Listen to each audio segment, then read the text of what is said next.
In the dusty heart of Willow Creek, a forgotten town nestled between the jagged peaks of Arizona's Superstition Mountains, a young Apache girl named Lonnie stumbled into the main street on a scorching afternoon in 1887. Her left leg, twisted from a childhood fall off a canyon ledge, dragged behind her like a reluctant shadow, and her right arm hung limp from a recent accident while gathering herbs for her ailing grandmother. Lonnie's dark eyes, wide with desperation, scanned the faces of the townsfolk, miners, shopkeepers, and ranchers, who paused in their daily bustle to stare. She clutched a frayed basket of wilted wildflowers, her only means of barter, but what she truly sought was aid. A doctor for her grandmother, food for their empty hogan, and perhaps a shred of kindness in a world that had long turned its back on her people. The whispers started almost immediately. "Apache," murmured Mrs. Hargrove from the general store's porch, her lips curling in disdain. "Probably scouting for raiders." Old man Jenkins, leaning on his cane outside the saloon, spat tobacco juice into the dirt. "We got enough troubles without helping their kind. Remember what happened at Apache Pass?" The town of Willow Creek, built on land once roamed freely by Lonnie's ancestors, harbored a deep-seated grudge. Decades of conflicts with native tribes had left scars, lost cattle, burned homesteads, and buried kin. No one moved to help as Lonnie limped forward, her breath ragged from the long walk from the reservation's edge. She approached the blacksmith first, her voice soft but steady in broken English. "Please, sir. My grandmother, sick. Need medicine. I trade flowers." He waved her away without a glance, hammering louder to drown her out. One by one, the refusals mounted like storm clouds. The doctor, peering through his spectacles, claimed his schedule was full with paying patients. The baker shoved a stale crust at her but snarled when she asked for more. Even the children, who might have shown innocence, were yanked back by their mothers with warnings of savage ways. Lonnie's heart sank with each rejection, her disabilities making her feel even more invisible, more burdensome. She was no warrior, no threat, just a 16-year-old girl fighting to survive in a land that had stripped her people of everything. As the sun dipped lower, casting long shadows over the wooden facades, Lonnie collapsed onto the steps of the sheriff's office, tears carving clean paths through the dust on her cheeks. She had nowhere else to turn. Inside that weathered building, Sheriff Elias Thorne watched from his window, his weathered face etched with lines of solitude. At 45, Elias was a man adrift in his own life.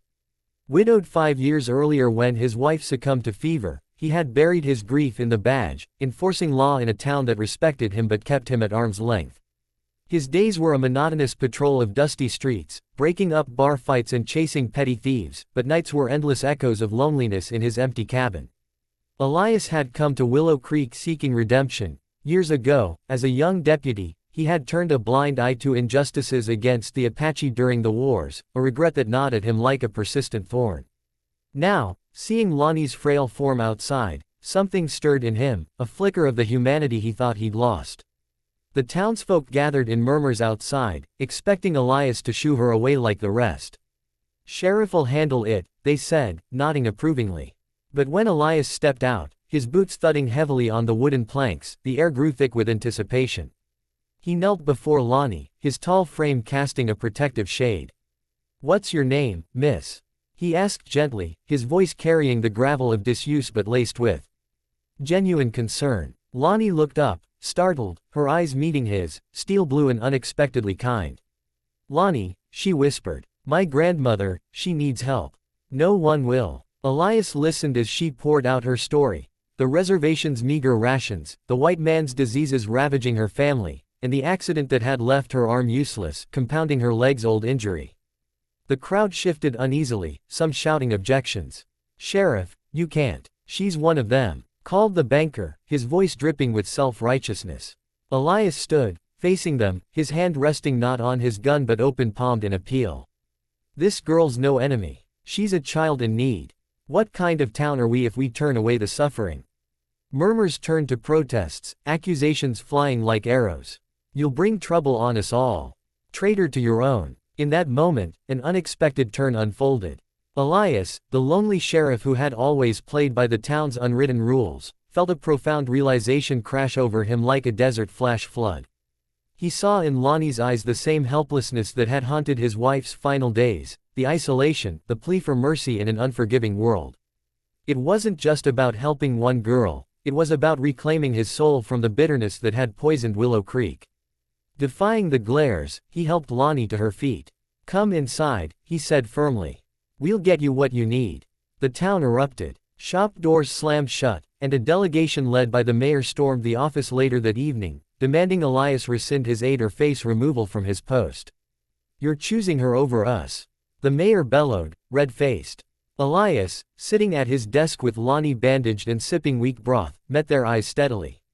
"I'm choosing right over wrong. If that makes me an outcast, so be it." As the night wore on, Elias shared his own story with Lonnie, the wars he'd regretted, the wife he'd lost, the emptiness that had made him a ghost in his own life. Lonnie, in turn, spoke of her people's resilience, the stories of stars and spirits that taught forgiveness even in pain. An unlikely bond formed, a bridge across divides. But the true twist came at dawn. Word of the sheriff's defiance spread beyond Willow Creek, carried by a traveling merchant who had witnessed the scene. By midday, a federal marshal arrived, not to arrest Elias, but to investigate reports of reservation mismanagement, sparked by the merchant's outrage at the town's cruelty. The marshal, a stern but fair man from back east, listened to Lonnie's account and Elias's testimony. "This ain't just about one girl," he declared to the assembled town. "It's about the law of humanity." Shamed into reflection, a few townsfolk began to soften. Mrs. Hargrove appeared with a basket of fresh bread, mumbling apologies. The doctor, red-eared, offered to ride out to the reservation himself.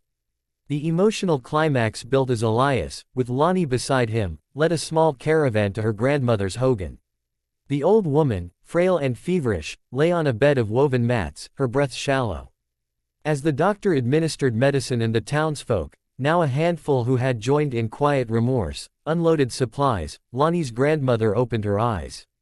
She grasped Elias's hand, whispering in Apache, which Lonnie translated, "You have the heart of a true warrior, not of battles, but of peace." Tears streamed down Elias's face, the weight of years lifting.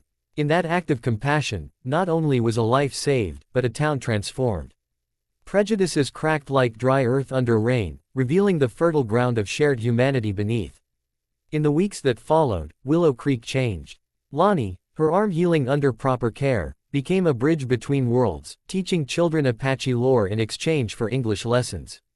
Elias found companionship in unexpected friendships, his loneliness dissolving like morning mist.